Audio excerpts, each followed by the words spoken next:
Iya, iya. Tapi kan sekarang Coba. justru justru sekarang ini Kumham itu sedang digugat di PT UN dan bukan hanya Nah, satu, Bang. itulah yang lucu kan di situ. Ketidakkonsistenan. Tadinya bawa-bawa, bermohon-mohon, nah, diagung-agungkan gitu kan. Terus sekarang malah digugat gitu kan. Dulu segala-galanya, sekarang ini kayak kayak apa ya? Kayak seperti ya tidak inilah tidak konsisten. Harusnya kembalilah ke jalan yang benar. Jalan yang benar itu yang mana? Kembalilah sesuai dengan statuta kita. Anggaran dasar yang kita pakai itu adalah anggaran dasar hasil KLB bulan Mei tahun 2015 di Banten. Banten. Itu yang dipakai. Ya. Jangan lagi direkayasa, ya. Jangan. Anggaran rumah tangga kita, ya, itu perubahan yang cukup signifikan itu di Januari 2017. Ya. Kemudian ada berikutnya hanya penyesuaian gitu ya. Nah, sudah pertahankan itu dulu dan selesaikan pertikaian antara dua kubu ini. Ya. Mau bargaining position atau mau apa urusan lain, silakan, silakan. Karena kita anggota ini yang kita butuhkan itu adalah organisasi ini hadir untuk mengayomi, melindungi, nah kemudian memberikan tempat yang nyaman ya untuk kita kalau dapat masalah ya, apakah masalah keilmuan misalnya kan, atau masalah administrasi yang berkaitan dengan kebijakan organisasi, atau organisasi memperjuangkan tentang aturan yang memberatkan bagi anggota gitu kan, nah yang bisa hubungan antar kelembagaan ke kementerian, ke legislatif, ke jaksa, ke Polri, nah dan lain sebagainya. Nah, Bang Bro, Itu yang diinginkan oleh anggota. Bang Bro, ini kan ada yang menarik nih. Ada dua kubu ini berencana akan melaksanakan RP3YD karena memang di anggaran dasar rumah tangga, anggaran rumah tangga itu diamanahkan untuk melaksanakan RP3YD dalam 1 tahun 1 kali. Betul gitu Bang Bro ya?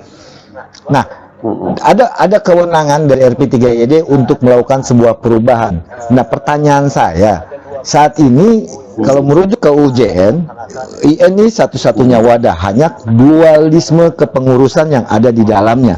Ada 2 ketua umum, ada dua sekretaris umum, ada 2 bendahara umum. Nah, kalau salah satu pihak melakukan perubahan terhadap anggaran rumah tangga, apakah ini tidak akan menimbulkan permasalahan baru di kemudian hari?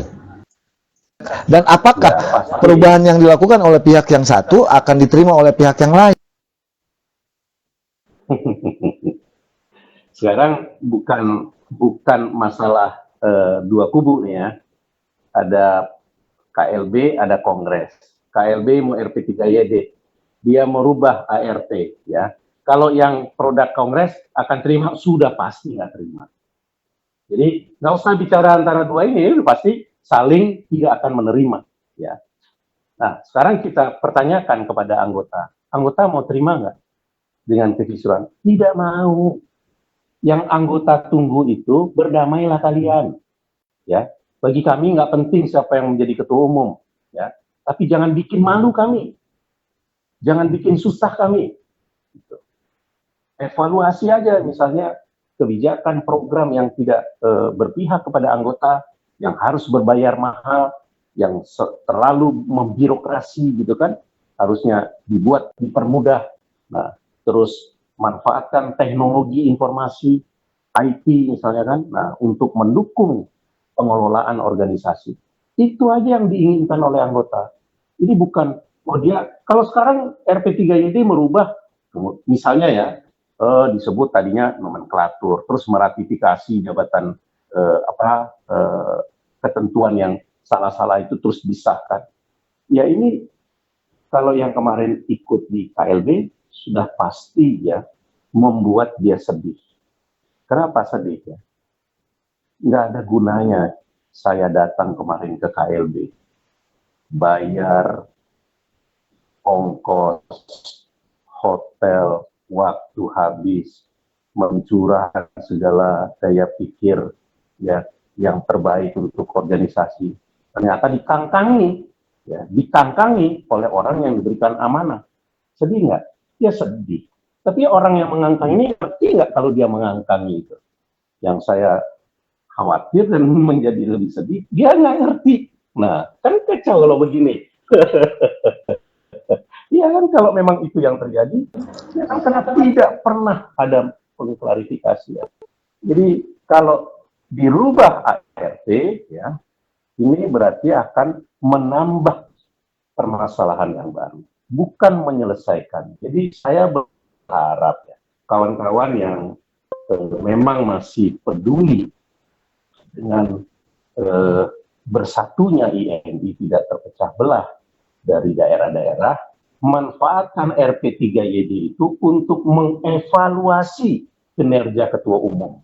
Ya, karena memang kewenangannya ada di ketentuan pasal 43, kalau tidak salah ayat 2, anggaran rumah tangga INI. Nah, terus kewibawaan itu ya harus tampak dan muncul serta diberikan kepada kawan-kawan daerah. Pengwil-pengwil, ya, pengda-pengda, DKD, DKW. Kalau misalnya dapat dibuktikan, ya, ketua umum ya, yang dipilih tidak menjalankan amanah organisasi, ya, kenakan sanksi. Kenakan sanksi. Kalau saya tidak salah, ketentuannya ada di pasal 8 ART. Iya, Bro, harus berani. balik lagi ke surat edaran. Nah, ketika saat ini kan surat edaran itu kalau tidak salah isinya membebaskan ALB untuk poin, udahlah nggak usah pakai poin-poinan. Yang mau pindah nggak usah pakai rekomendasi, langsung datang ke Kumham, saya akan sahkan. Itu gimana? Ya, di mana terjadi kekacau balauan, pemerintah tentu akan hadir. Ya. Pemerintah itu ya sepanjang INI kita bicara aman, damai, tentram, jalan, tidak pernah ikut campur sesuai dengan pasal 82 ayat 1, ayat 2, ayat 3 dan ayat 4, ya kan? Nah, mana pernah intervensi? Enggak. Silakan saja.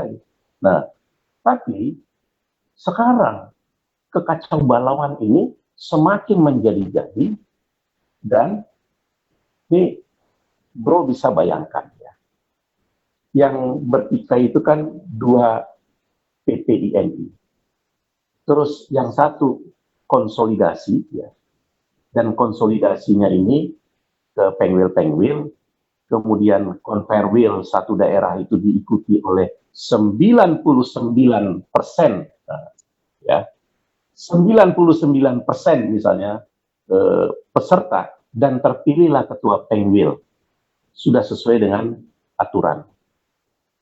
Terus ada yang ikut di 99% yang seharusnya tunduk dan patuh nih terhadap hasil konverwil ya, tapi kalau dia misalnya ikut kontestasi kalah, atau misalnya ada anggota yang mendukung orang yang kalah, nah tiba-tiba yang 1% ini ya ditelepon, bro gimana kabarnya, masa lu ikhlas itu dikalahkan?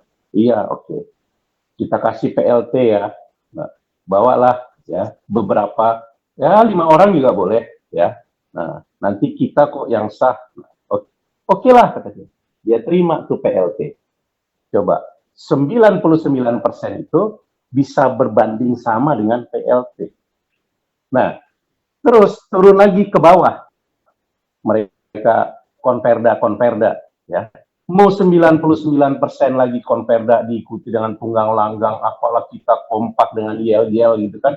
Iya, yang 1% lagi nanti dirayu lagi. Itu yang tadi saya maksud. Orang tua bertikai, perbedaan pendapat, jangan libatkan anak-anak.